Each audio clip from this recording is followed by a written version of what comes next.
Hello everyone, in this video I'm going to speak Portuguese. If you don't understand the language, please click here at the bottom, at your right side, at the proper icon to activate the English subtitles.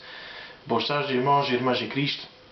A gente ainda se encontra na época de Natal e neste vídeo quero falar acerca das bengalas doces ou das bengalas de Natal, ou também chamada das bengalas de repoussado, que são isto o meu ordenamento de Natal, costumo pôr na árvore de Natal, mas as pessoas estão a perceber o que é que aquilo que estou-me a referir, não é? Estas bengalas doces que normalmente as crianças gostam muito.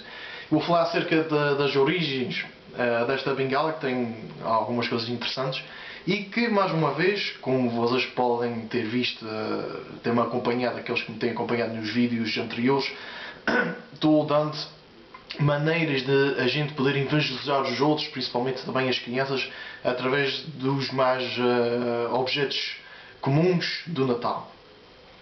Segundo a história, um maestro do coro da Catedral de Colónia, que fica na Inglaterra, na Alemanha, por volta do ano 1670, esse maestro estava preocupado com como fazer sossegar as crianças na longa missa de Natal. Então ele lembrou-se de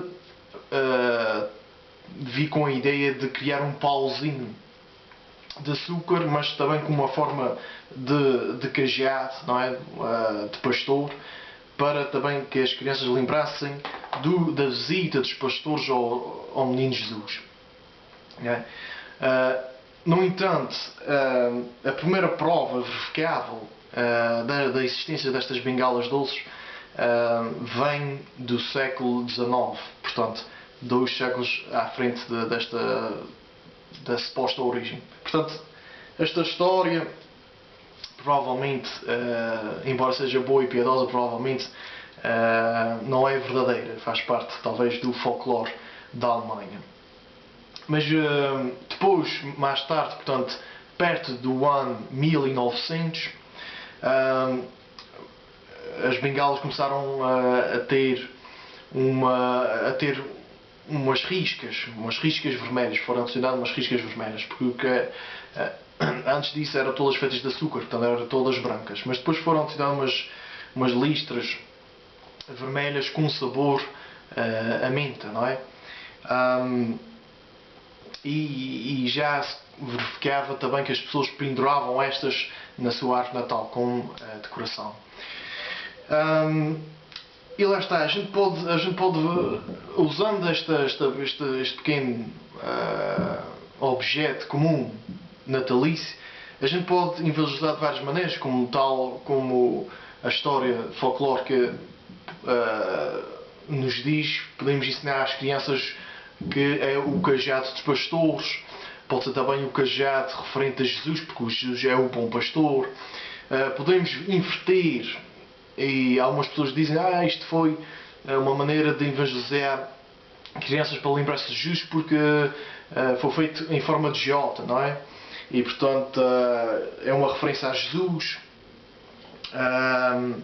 O branco a gente associa sempre à proeza, à inocência, portanto podemos assim dizer, refere-se o branco do J ou da bengala, refere-se à proeza que Jesus tinha, não é?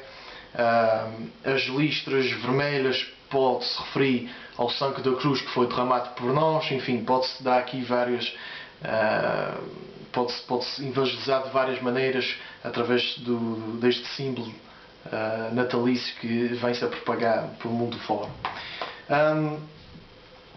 E lá está, outra coisa interessante é que o sabor da menta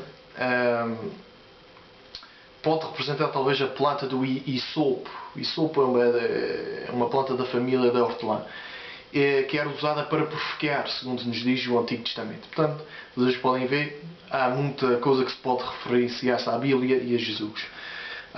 Em alguns lugares, pela ocasião do dia de São Nicolau, que é o dia 6 de dezembro, essas bengalas doces eram entregues às crianças e portanto servia para elas lembrassem do Santo Bispo, não é? São Nicolau era bispo, e portanto o cajado lembra os bispos, não é? Porque vocês sabem, os bispos católicos usem sempre, quando é coisas mais oficiais e solenes, usem sempre o báculo, o cajado, não é? Para representar eles, os seus sucessores, que são os apóstolos, e também representar Jesus Cristo, que era o bom pastor. Portanto, tudo isto tem, por isso é que os bispos têm este cajado ou este báculo. Bem, portanto, tudo aponta-nos para Cristo. Um facto interessante é que em 1919, um senhor do estado da Geórgia, portanto nos Estados Unidos, chamado Robert McCormick, era um grande protetor destas bengalas doces. Mas o processo de tecer a ponta para formar o cajado ou o jota, não é? Era feito à mão e tinha acontecia-lhe muita vez a quebra destes doces, resultado até de 22% de perca, não é? De prejuízo, não é? As pessoas queriam a bengala intacta, não é?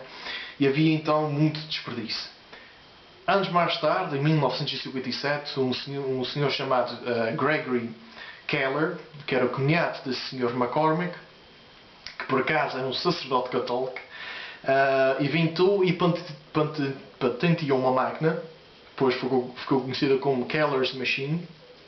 Patenteou uma máquina que automatizou o processo de torcimento das bengalas e também do corte em tamanhos precisos. Isso depois então fez com que a pressão das bengalas fosse quase a 100%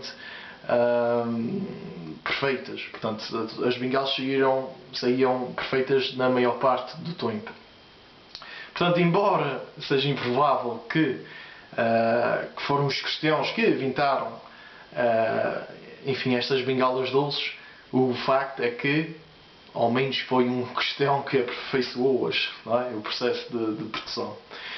Portanto, meus irmãos, vá lá, vocês podem usar isto, vocês podem ver, já podem usar a árvore de Natal, o presépio, tem muito simbolismo, não é? Tenho-vos oferecido estas dicas para tentarem evangelizar, para tentarem transmitir a fé aos outros, não é? Porque lá está, a gente pode se queixar, o Natal está vazio, não se sente o Natal na sábado Natal, ou as pessoas põem muita ênfase no Pai Natal, ou põem muita ênfase no comer, no beber e nas festanças, nisso tudo. Portanto, então temos que fazer algo, meus irmãos. Vamos utilizar aquilo que temos à mão. Se não és assim muito culto na fé, devias ser, mas todos devíamos ser, mas se não és, se não tens paixão de pegar num catecismo da Igreja Católica, já referenciei muito a este livro em vários vídeos. O catecismo da Igreja Católica é essencial para um católico, porque lá está praticamente toda a doutrina que a Igreja ensina. Enfim, se quiserem conhecer a fé, peguem num catecismo da Igreja Católica. Mas se não quiserem, utilizem coisas do dia a dia, falem um bocadinho de Deus do dia a dia. Pode-se utilizar várias coisas, situações da vida, eventos, coisas que se vêem na televisão talvez, enfim, objetos que estamos agora nesta época de Natal, que são todas que apontam para portanto, em direção a Cristo. Portanto, dei-vos estas dicas e continuem a evangelizar, porque estamos ainda realmente no mês do Natal. Espero que tenham uma boa entrada no ano 2018.